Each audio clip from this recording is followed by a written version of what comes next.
Bonsoir, chers amis. En 2013, le 2 avril, le livre L'Ordre divin et l'univers a été publié, 54 ans après sa compilation en 1959. Pendant toutes ces années, il a été gardé par un notaire, notre société, Metapsychical Investigations and Scientific Research Society, fondée par le M. Bedri Russelman en 1950 et depuis 1959, après la mort de M. Russelman en 1960, nos activités ont été dédiées à préparer ce livre. Le M. Bedri Russelman a écrit d'autres livres à l'époque, mais après la compilation de ce livre, M. Russelman a demandé dans son testament d'arrêter l'édition de ses anciens livres. Pendant des années, en attendant la divulgation, nous l'appelions le livre de la connaissance car nous ignorions son titre. Nous savions seulement qu'il est gardé. Quand les livres a été révélés, nous avons découvert son titre.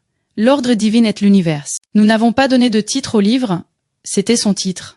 Nous avons vu la copie dactylographiée quand M. Guyère est venu. Ce titre a été utilisé pour l'édition imprimée. Je ne sais pas si certains de notre auditoire ne l'ont pas encore lu. L'ordre divin et l'univers est compilé par M. Russelman, des connaissances reçues lors de communications spirituelles, menées entre 1957 et 1958 avec le médium Attila Guyère. M. Guyère avait environ 17 ou 18 ans à l'époque. Il vivait des épisodes psychiques et des phénomènes comme le somnambulisme. M. Husrev Bilgeoğlu en a informé M. Russelman. Pendant que le M. Russelman travaillait avec M. Guyard pour développer sa médiumnité, un ensemble de communications spirituelles très riche et important à émerger, servant de pont, comme mentionné au début du livre. Tout au long de leur travail, beaucoup de pages d'informations ont été tapées. Parmi ces pages, le M. Russelman a fait une compilation.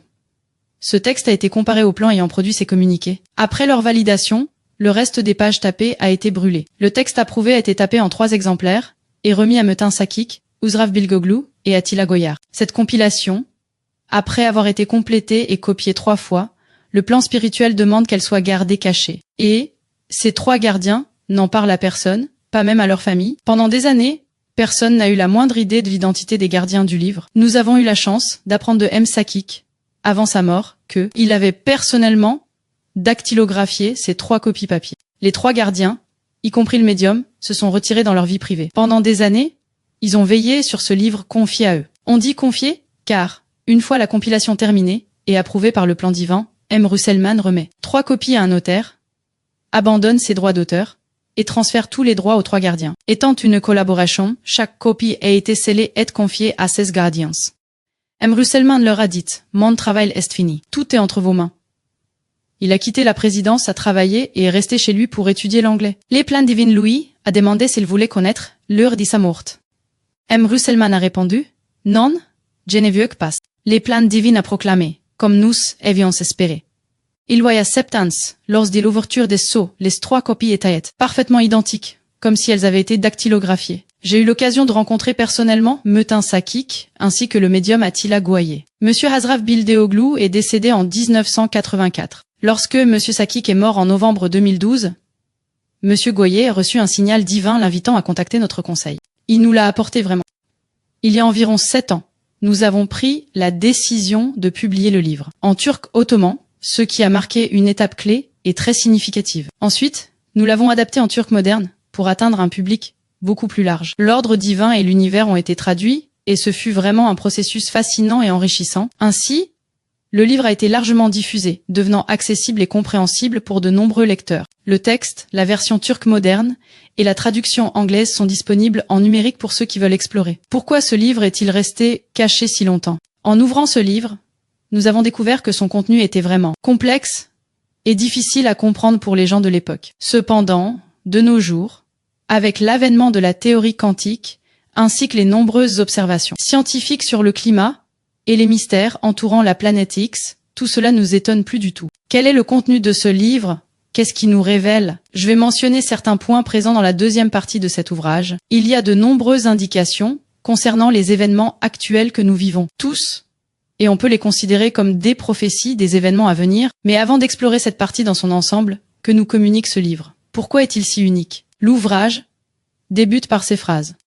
Ce livre fait partie de l'harmonie que nous percevons, que nous ressentons autour de nous et que nous appelons en partie la nature. C'est un pont dans notre univers, entre ce chemin de lumière que nous pouvons seulement appeler l'évolution, et qui s'étend vers la connaissance de toute l'humanité. C'est le seul et unique chemin qui relie la vie matérielle limitée, étroite de l'humanité, à un stade ultérieur qui est large et complet. Elle n'est ni la nôtre, ni la vôtre en tant qu'humanité, ni celle de quiconque d'autre. C'est un cadeau de l'ordre divin offert à l'humanité. Autrement dit, il fait partie intégrante de la nature. Ce livre a été offert à la Terre par ceux qui lui doivent l'unité de compréhension, que nous appelons unité, sous une forme adaptée aux besoins évolutifs de l'humanité. Les voyageurs du destin.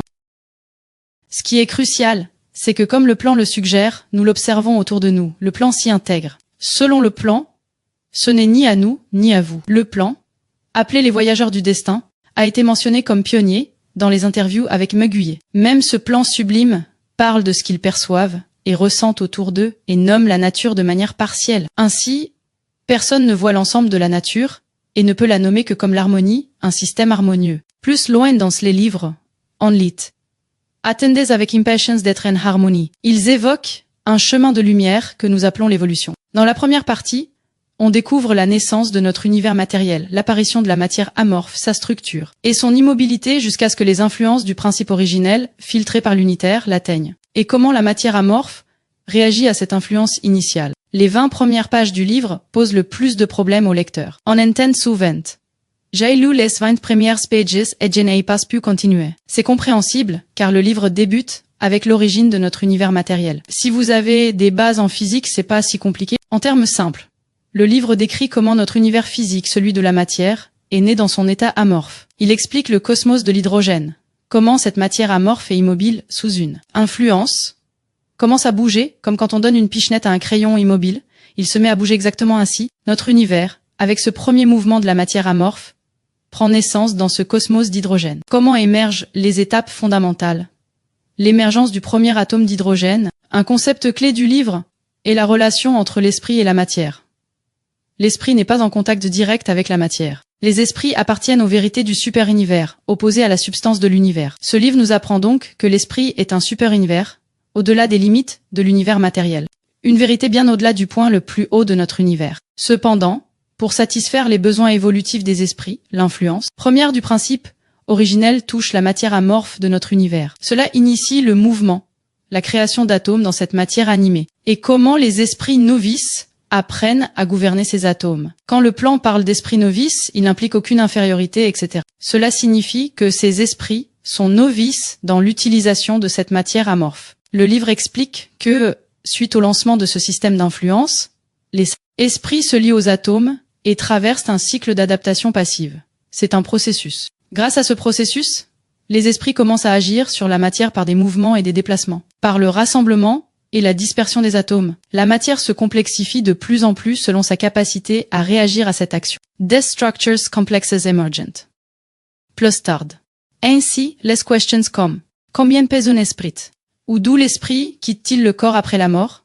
Sont totalement obsolètes. En réalité, ce livre explique qu'il n'y a pas d'esprit qui entre et sort du corps. Tout résulte des interactions d'influence et des champs magnétiques des êtres et des objets. L'ordre divin, ainsi que l'univers nous éclaire aussi sur le développement de notre essence. Il explique comment notre essence se positionne avec toutes nos expériences, vécues à travers les étapes végétales, animales et humaines. Nous avons traversé ces étapes durant 500 à 700 vies, jusqu'à atteindre notre état actuel en tant qu'être humain. Et toutes ces expériences que nous avons vécues, toutes ces étapes que nous avons traversées, au cours de notre vie, se rassemblent en un point de convergence perceptuelle. C'est un point unique où toutes les compréhensions que nous avons distillées, toutes les leçons, apprises à partir de ces multiples processus et étapes de développement, se fusionnent. C'est là que nous les emportons avec nous, après la mort, nous les intégrons dans notre être, et elles deviennent une partie de nous. Ce point de rassemblement perceptuel est essentiel, car il symbolise la manière dont nous avons évolué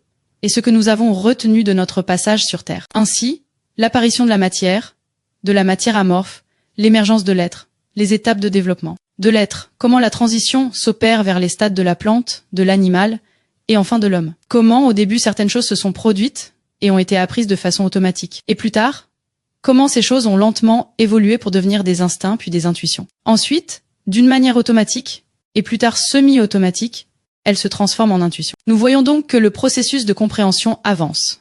Le livre explique la compréhension de plusieurs manières. Il mentionne aussi que nous, vivant dans le système de matière, appelé cosmos d'hydrogène, n'atteindront jamais une compréhension totale à cause des limites physiques et matérielles de notre corps. Ces sujets sont détaillés dans l'ordre divin et l'univers. Le livre dit que les dimensions sont des sphères, mais ne s'emboîtent pas. Passons à la notion de temps. Comme vous le savez, le temps progresse ici de manière linéaire. Pourtant, dans nos rêves, les projections astrales ou certains phénomènes spirituels. Ces expériences se déroulent rapidement, mais semblent plus longues. Ce livre explique que l'être d'essence perçoit le temps différemment. De nombreuses pages traitent du temps dans l'ordre divin et l'univers. À un moment donné, on lit même que ces 500 à 700 vies se déroulent en un instant. De ce point de vue supérieur sur le temps, notre perception, quand nous sommes en bas de L, échelle cosmique de l'hydrogène, diffère de toute compréhension acquise de notre essence.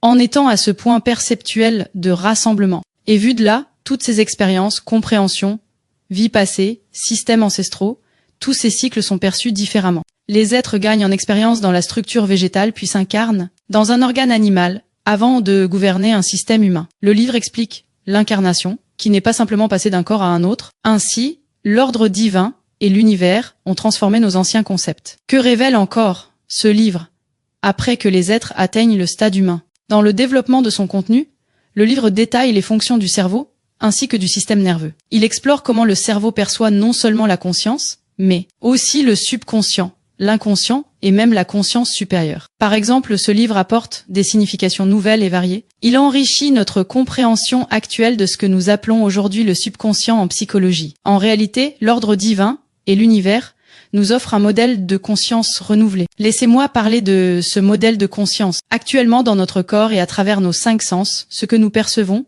et filtrons forme notre conscience. Le livre explique que le cerveau et le système nerveux communiquent avec tous ces systèmes. Dans l'univers, il y a un vaste réseau de communication qui collecte toutes les informations et les envoie vers un centre. Que fait ce système en collectant toutes ces données? Ici, je reçois un signal électrique. Il est transporté par les nerfs et neurones jusqu'à mon cerveau sous forme de signal électrique. Après réception, mon cerveau évalue et compare avec les expériences passées. Lorsqu'il reçoit une image, elle se reflète inversée sur ma rétine et mon cerveau la corrige. En d'autres termes, il convertit un signal électrique externe en données et informations. Et cela, en un temps vraiment très court. C'est donc un système magnifiquement organisé. Bien sûr, mes perceptions de la vue, de l'ouïe, du toucher, etc. ont des limites. Par ailleurs, tout ce que nous expérimentons est sans cesse transmis et stocké dans le subconscient. Cela sert de pont au fur et à mesure que le cerveau se développe. Après la conception dans l'utérus, les informations que nos cellules cérébrales portent de nos vies passées influencent le champ magnétique du cerveau nouvellement formé, tandis que l'être continue à façonner le nouveau corps dans l'utérus. Rappelez-vous bien, comme nous l'avons mentionné auparavant, il n'existe pas d'esprit qui entre ou sort du corps pendant que les nouvelles cellules cérébrales se forment dans l'utérus. C'est un peu comme dans le film La Matrice, c'est un film vraiment très inspirant. Lorsque les héros ont besoin d'une capacité particulière, ils la téléchargent directement dans leur corps. Ainsi, quand un corps précédent se dissout, c'est-à-dire lorsque la mort survient, les cellules cérébrales ne se dissolvent pas avec le reste du corps et elles conservent l'intégralité des informations. Et quand l'être commence à former un nouveau corps pour une nouvelle incarnation, ces cellules cérébrales transmettent toutes ces informations accumulées. Le cerveau s'adapte au champ magnétique du nouveau cerveau. Actuellement, les neurologues ont commencé à découvrir que ce que nous vivrons à un âge avancé est déjà déterminé lorsque nous étions encore dans le ventre de notre mère. Les neurologues ont commencé à découvrir que ce que nous vivrons à un âge avancé est déjà déterminé lorsque nous étions encore dans le ventre de notre mère. Si nous développerons la maladie d'Alzheimer, si nous deviendrons diabétiques, notre orientation sexuelle, etc. Cependant, les neurologues ne savent toujours pas ce qui détermine tout cela, ce qui motive le mécanisme cérébral de cette manière. Nous comprenons maintenant, grâce à l'ordre divin et à l'univers, comment ce mécanisme fonctionne, comment nous nous souvenons des souvenirs de nos vies antérieures et comment ces souvenirs influencent notre présent et notre avenir. Nous sommes actuellement capables de l'expliquer de manière plus claire et plus précise. Par ailleurs, nous avons aussi découvert que ces souvenirs des vies antérieures sont en fait stockés et préservés dans notre subconscient. Le subconscient est un système qui est fermé aux influences extérieures et il n'est accessible que sous certaines conditions spécifiques. Nous comprenons désormais la raison de ce phénomène. Si nous étions capables de nous souvenir de tous ces souvenirs et expériences de nos vies antérieures, nous ne serions pas en mesure de mettre un terme à certaines de nos relations avec de nombreuses personnes. Savoir que le frère ou la sœur avec qui vous vous disputez a été tué par vous ou vous l'avez tué dans une vie antérieure bloquerait votre expérience actuelle de fraternité. C'est pour cette raison qu'il est fascinant de constater que l'ordre divin et l'univers évoquent certaines conditions spécifiques. L'une de ces conditions, comme chacun le sait, est le rêve. Plus précisément, les rêves récurrents. Nous nous retrouvons constamment au même endroit, ou revivons le même événement dans nos rêves. Certains de ces rêves sont particulièrement marquants, avec une ambiance qui semble venir d'une autre époque. Cependant, nous ignorons où et quand ils trouvent leur origine, probablement dans des vies antérieures. Une autre condition concerne les vies antérieures. Souvent, on voit des gens qui disent « J'ai un problème que je ne peux pas résoudre, une croyance, que je surmonte pas, je suis perdu, et je peux pas bien vivre avec ce problème, etc. » Ainsi, même s'il y a 500 à 700 vies au cours du développement d'un être, cela ne signifie pas que chaque vie s'est achevée avec tout ce qui était requis. L'ordre divin, ainsi que l'univers ne mentionne jamais le karma, mais plutôt les causes et les effets. Nous avons déjà conscience que ce que l'on désigne par karma dans les enseignements orientaux signifie en réalité que l'on récolte ce que l'on a semé. Dans ce contexte, nous savons que nous nous efforçons de résoudre ou de clore les dossiers non terminés, les affaires inachevées laissées par nos vies passées. Et cela ne concerne pas nécessairement la vie précédente immédiate. Dans le système, comme nous l'avons déjà expliqué, il n'y a pas de progression linéaire. Parfois nous découvrons que derrière un cycle, il existe 10 ou même 15 vies antérieures, avec un résumé général ou combiné de ces vies. Si, dans certaines circonstances, il est temps pour une personne de se souvenir de ces vies et de les résoudre, alors nous constatons que les informations et les connaissances concernant ces vies deviennent accessibles. Par conséquent, à mesure que notre cycle mondial actuel approche de sa fin, la résolution de toutes ces questions, de ces événements et de ces choses non résolues et inachevées devient plus rapide. Nous le constatons dans notre propre travail et nous recevons également ce type d'aide. En fait, les entités que nous nommons guides spirituels sont vues comme des êtres de devoir, même pour le moindre pas. Dans notre univers, il y a un ordre divin, un système divin, une organisation qui le soutient et le régit. Chaque élément de ce système est désigné comme un être en devoir. Le développement et le progrès dans le cadre du devoir sont expliqués en détail. C'est-à-dire qu'il existe également plusieurs étapes de développement à franchir pour devenir un être qui remplit ses devoirs. Nous voyons toutes ces étapes et progressions dans l'ordre divin et l'univers. L'ordre divin et l'univers consacrent de nombreuses pages à la mort, à ce qui se passe après, aux étapes de la mort, au rôle de l'imagination dans la mort, à l'importance de l'imagination et à la façon dont nos pensées, sentiments et émotions sont aussi de la matière, à la fonction des émotions, et comment certaines sont égoïstes, d'autres altruistes, comme la compassion et l'amour. Le livre explique que l'être avance en choisissant entre des émotions égoïstes et altruistes, tout comme il choisit celles qui sont réfléchies. De plus, le livre appelle le progrès de la matière développement et celui des esprits évolution. Ce discernement est crucial. Le développement de la matière et l'évolution des esprits. La matière progresse en recevant les influences des êtres. En tant qu'être, nous sommes liés à l'évolution de l'esprit et comme humains à tout ce système. En commençant par la construction de l'être, son développement et son évolution dans le système de la matière. En vivant 500 à 700 vies, les connaissances sont acquises et filtrées. Le livre appelle cette connaissance acquise l'essence. Les connaissances accumulées dans l'inconscient passent dans le subconscient à la mort. En effet, lorsque la mort survient et que le cerveau cesse de fonctionner, la conscience ainsi que l'inconscient ne sont plus actifs. C'est à ce moment que nous comparons les connaissances acquises durant cette, avec toutes celles des vies antérieures présentes dans le subconscient. En quelque sorte, notre être procède à un bilan en se repliant sur lui-même. Et pendant cette période d'isolement, appelée le spatium, nos pensées, nos sentiments et nos croyances jouent un rôle essentiel et déterminant. L'ordre divin, ainsi que l'univers précise que le spatium n'est pas un milieu ni un espace. Ce n'est donc pas un lieu où les êtres se rendent après leur mort. En effet, l'énergie de notre être quitte ce corps à notre décès. Mais notre être demeure dans l'univers matériel, toujours dans le cosmos d'hydrogène. Cependant, c'est comme un lieu destiné au jour du jugement, et il renferme de la confusion. Quelle est cette confusion? Nous savons qu'à notre mort, nous ne prenons pas immédiatement conscience de celle-ci. Parfois, une partie de notre conscience reste attachée à cette vie et continue les imaginations correspondantes. Mais cela ne représente pas tout l'être.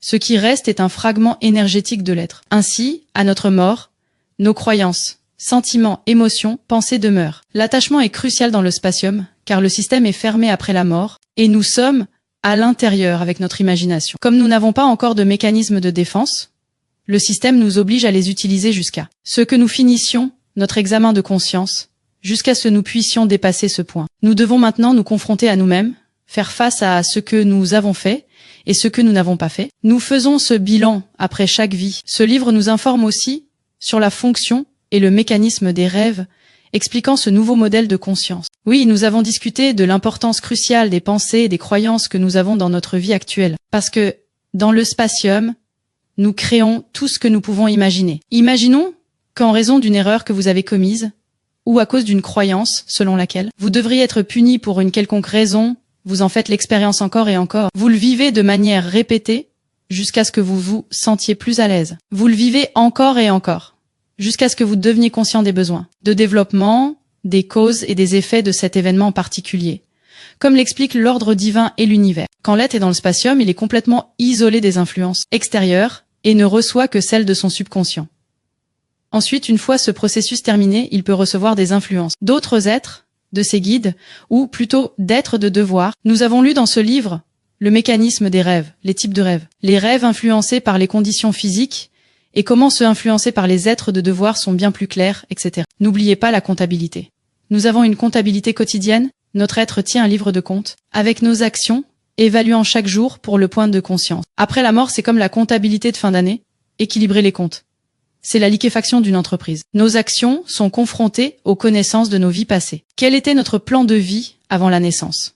Quelle part avons-nous réalisé et quand nous sommes-nous égarés? Ce livre explique les plans de vie, leur planification, et comment l'heure de notre mort peut changer par nos efforts sincères. Comment certaines expériences sont destinées dans ces plans, et les différences entre destin et fatalité. Tous ces éléments sont détaillés dans l'ordre divin et l'univers. Le livre explique aussi la médiumnité et l'importance du sommeil. C'est un livre où chaque relecture révèle des parties nouvelles, comme si elles étaient invisibles avant. Je l'ai lu plusieurs fois, et chaque fois que je le rouvre, je me demande comment j'ai pu manquer cela auparavant. Quand je parle de médiumnité, je voudrais ajouter quelques précisions. Mbedri-Ruselman a dirigé ses séances spirituelles en utilisant une méthode spécifique appelée dissociation psychique. Avec cette méthode, la conscience du médium reste active en permanence. Autrement dit, la conscience du médium est pleinement consciente de tout ce qui se déroule et se dit durant la séance. En règle générale, Mbedri-Ruselman a employé ce type de méthode pour réaliser les communications spirituelles. Cependant, dans cet ouvrage, lorsque la médiumnité est décrite, en particulier la médiumnité physique, comme le fait de déplacer des objets par télékinésie, le mécanisme est également détaillé. On y explique comment, parfois, l'inconscient du médium devient passif. Ensuite, les mots qu'il prononce sont soigneusement contrôlés ou vérifiés par un cadre ou un mécanisme spécifique. Après cette double vérification minutieuse, le système approuve et valide les mots corrects qui ont été prononcés lors des séances. Les précieuses connaissances contenues dans ce livre ont été reçues. Mbedri-Ruselman était l'opérateur ou le contrôleur principal.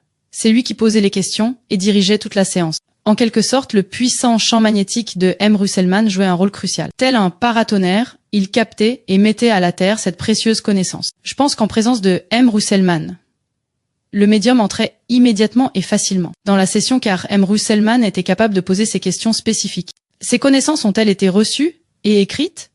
Oui. Ce livre détaille le rôle du médium et comment les influences sont transmises. Comme vous le savez, nous lisons beaucoup de channelings aujourd'hui. Le livre explique aussi comment des informations parasites peuvent apparaître dans certains channelings. Que signifie cela aujourd'hui? Le nombre de channelings augmente. Autrefois, il y avait des séances de Ouija. Cela signifie qu'il y a des êtres liés à la Terre, incapables de rejoindre leur essence, des êtres n'ayant pas achevé leur transition. Dans le livre, ces phénomènes sont expliqués par l'obsession. Comment un être désincarné peut dominer la conscience d'un vivant? Et comment ces interactions se font via les champs magnétiques. Voyons cela comme si nous étions un récepteur, et notre être nous envoyait des signaux comme une radio reçoit d'une station. Vous êtes sur une fréquence, et c'est de là que viennent les influences de votre être. Vous émettez ces influences comme une chanson, mais d'où vient votre musique? Elle est en dehors de la radio. Vous savez, après l'invention de la radio ou de la télé, les gens pensaient qu'il y avait des petites personnes qui parlaient ou chantaient dedans, et les ont ouvertes pour voir. Aujourd'hui, nous savons qu'un tel appareil est à la fois récepteur et émetteur. On peut même dire que notre cerveau agit comme un modem. Quand nous recevons bien cette diffusion, nous émettons uniquement les influences de notre être. Mais si nous ne pouvons pas le faire, c'est à cause d'autres stations de radiodiffusion dont les signaux peuvent interférer avec les nôtres. Cela m'a rappelé notre canal radio d'entreprise, 105.6 MetaFM, que nous avions il y a quelques années. Les signaux des stations voisines étaient parfois plus puissants, causant des interférences dans nos émissions. Parfois, nous subissons ces interférences, ces signaux de parasites. Si cela arrive, le livre dit que ce n'est pas vain. Ce sont des expériences d'apprentissage mutuel sous la gouverne d'êtres en mission, dans le travail de régression. Nous appelons ces attachements une énergie qui s'accroche, Dans le livre, l'obsession est un terme technique. La fusion totale de cet être ou émission avec notre radio est appelée possession. La possession suit donc l'obsession. Ce que j'ai évoqué est un résumé très bref de ce livre. J'ai parlé des rêves, du sommeil, du temps, de la globalité, de l'obsession, du mécanisme de la médiumnité. Ensuite, le livre explique comment l'humanité a évolué vers une plus grande échelle. La signification des événements que nous vivons individuellement et collectivement. Les étapes du développement humain. Et pour que l'humanité vive des expériences, comme les migrations et les guerres, qui jouent un rôle crucial dans le développement et l'évolution de l'humanité. Il y a un moment dans le livre où l'on ressent que l'évolution de l'humanité et celle de l'esprit se rejoignent, car cette école mondiale approche de sa fin, et à ce stade, nous avons atteint une compréhension profonde de l'essence que nous avons acquise en traversant ces 500 à 700 vies. C'est un point particulièrement important auquel nous sommes parvenus. L'humanité a connu d'autres systèmes scolaires, pensés 7 ou 9 fois. Le livre indique que ces écoles mondiales ont été construites et se sont terminées des milliers de fois. Depuis la création du monde, ces systèmes ont été bâtis et se sont effondrés des milliers de fois. Et le cycle qui s'est terminé avant nous a duré près de 70 000 ans. Le livre parle de la civilisation de Mu. Il ne mentionne pas l'Atlantide, mais un vaste continent à l'emplacement de l'océan Atlantique actuel.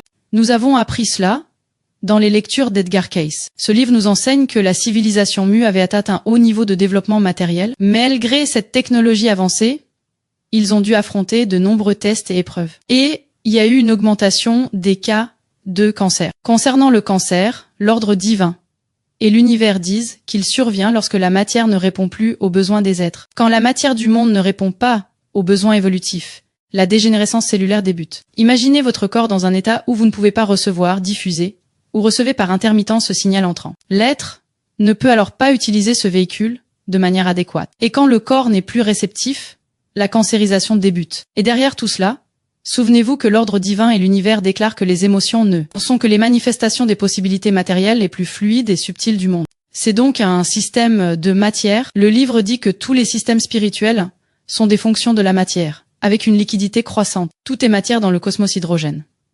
Et le spatium où notre être va après la mort est aussi de la matière. Dans ce système d'hydrogène, nous continuons ces allées et venues sans fin.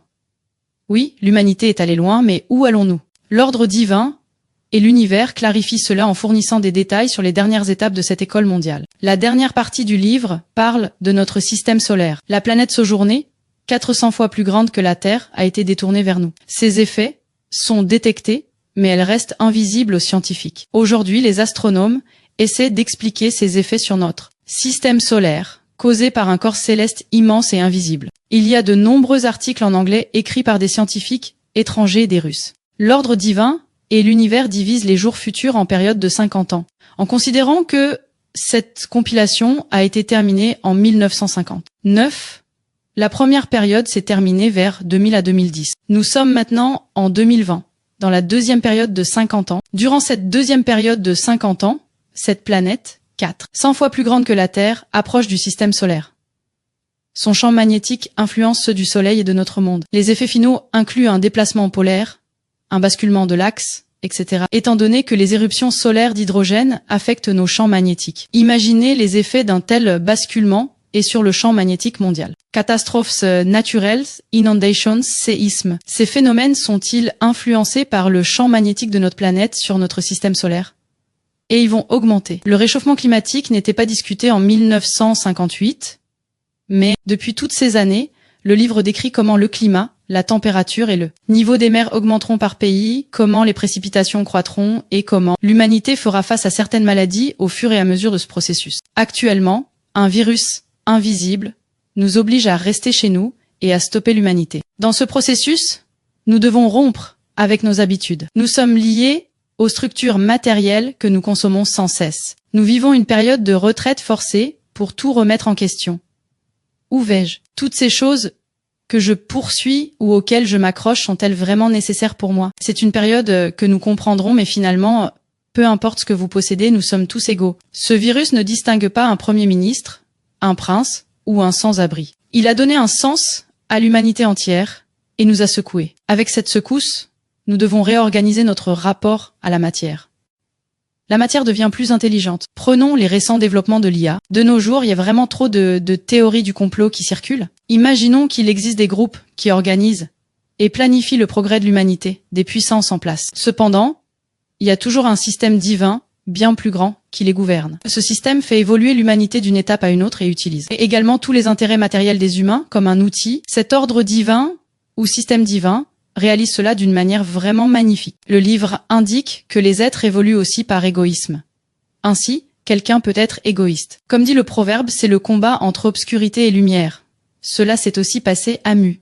Vous vous rappelez? D'un côté, les fils de la lumière, de l'autre, les fils des ténèbres et leur guerre. Mais la plus grande bataille est en nous. Elle vient de notre division interne. Une partie de nous suit l'égoïsme, l'autre la conscience. Selon celui que nous nourrissons le plus, des changements se produisent de ce côté. Quand un changement survient dans un système, des mécanismes s'activent pour l'équilibrer. Actuellement, l'équilibre du système est perturbé par l'humanité. Il s'active pour rétablir l'équilibre. La nature s'équilibre. La nature suit son propre processus. Nous oublions cela. Nous ne possédons pas ce monde. Nous en sommes seulement les invités. Nous utilisons ce système uniquement pour favoriser le développement de notre être et l'évolution de notre esprit. Revenons à cette planète des voyageurs. Ces influences se renforcent progressivement à mesure qu'elles se rapprochent de notre système solaire. Ce qui s'est produit auparavant se reproduira. Et après sa fin, le livre indique qu'un nouveau cycle commencera, et nous nous efforçons tous d'obtenir notre diplôme. Oui, comme je l'ai mentionné, la deuxième partie du livre traite principalement de la manière dont ce cycle se terminera. Cancérologie. Comment les températures climatiques vont augmenter selon les pays. Et à cause de ces changements, comment l'humanité passera par des tests et des épreuves pour évoluer de moi à nous. Et maintenant nous répétons cela. Je pense que cette pandémie de corona est très significative dans ce sens. Un espace s'ouvre à nous. Un espace pour que l'humanité puisse reprendre son souffle. Maintenant, après toute cette agitation, nous avons la possibilité de faire une pause pour planifier nos actions pour la vie future. Bonsoir.